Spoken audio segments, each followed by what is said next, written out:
All right, welcome back to Bittel Bits. Me and Christian here today are gonna show you something that we just found.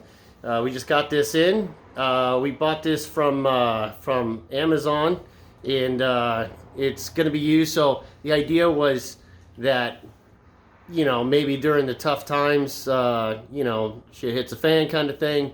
That you need gas cans and things like that. Those are very expensive and also kind of tough to be able to lug around. And at some time, you got to be able to fill that. And if you get to a point where we don't have any electricity, and how are you going to be able to fill these gas cans at the gas station or whatever, right? You got to do what you got to do. Also, you can use these for any kind of fluid, whether it's water, whatever. But this is a handy little tool here, and I'll show it to you. All right, and so this is from Siphon Pro. Siphon Pro sends out this hose. This hose has a check valve that's on it. Also has this clamp. You can place this clamp onto the hose itself to be able to clamp off the flow of fluid, and also these things so you can hold the hose onto a bucket or something like that. And it also has this suction tube itself to be able to help start suctioning. So Christian will show you how this works. We got a sink full of some water. We got a bucket down here with some ugly feet, and then we're gonna go for it. Okay, Christian, all yours.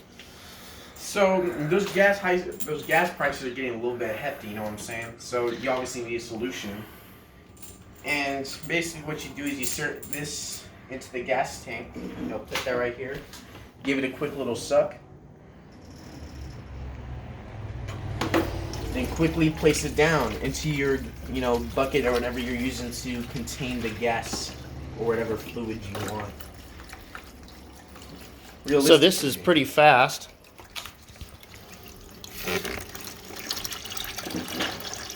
Most of that is due to the size of the hose. The larger the hose, the greater the flow that you're going to have.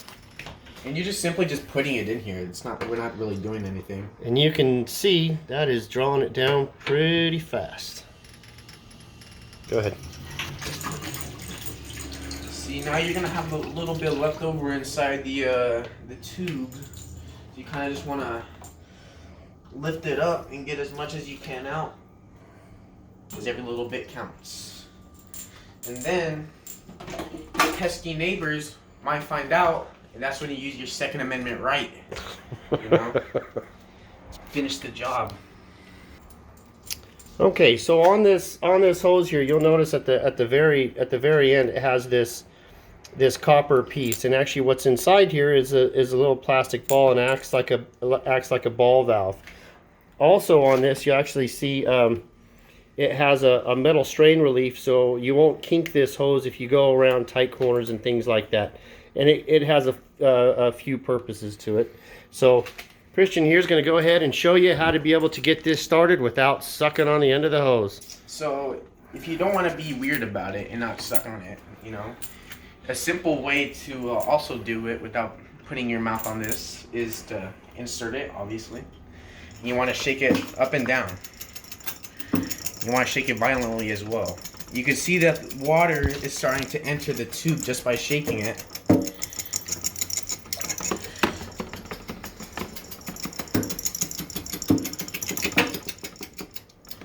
You might want to get more towards the valve itself. You can see that the water's starting to fill up.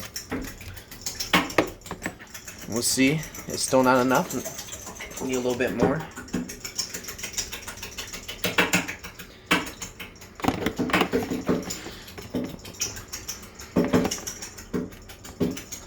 This might take a little bit longer.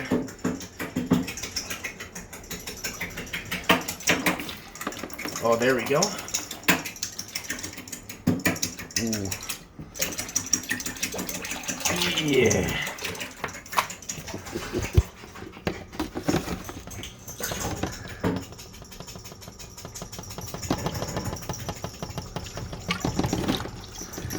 And there it goes. Oh, that was a bicep workout right there. Takes a little time. There's a technique that goes to that kind of helps out, but nonetheless, you're still talking about all that good flow that's coming out of this. This thing is just rocketing, right? We're all good to go. Again, because of that size of the hose, it's going to go really fast. Yeah, if you drain the siphon doesn't work if you lose if that end gets above water. So siphoning has a whole art to it. Now another easier method besides sucking on it and giving it a little shake is this little thingamabob right here. And you can see on this part there's a little arrow of the flow that you're supposed to have on it. So you want to have it facing up like this, the arrow facing up. You want to insert it to the tube that doesn't have this copper ending. Want to put it in there, shove it in there.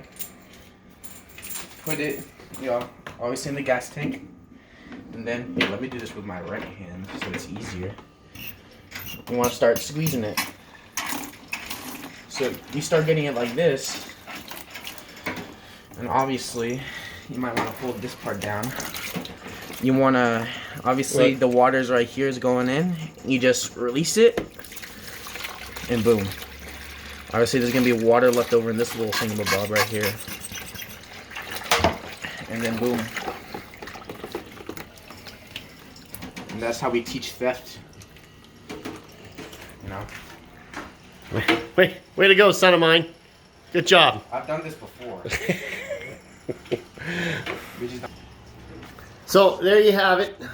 Bittel Bits. This was a little bit of Bittel Bits. So we have this is when shit hits a fan, you got a way to be able to get gas. If you're gonna get, I would recommend getting 2 of these at least, one for gas or one for water or something like that, so you can you don't want to cross-contaminate either one of these. That wouldn't taste very good. So make sure to befriend your neighbor and make them into a false sense of security so they don't believe that you're gonna do this ever. Yeah, you're always thinking ahead there, son. Thank you very much. All right, thanks all you 1 million viewers out there. Hit subscribe.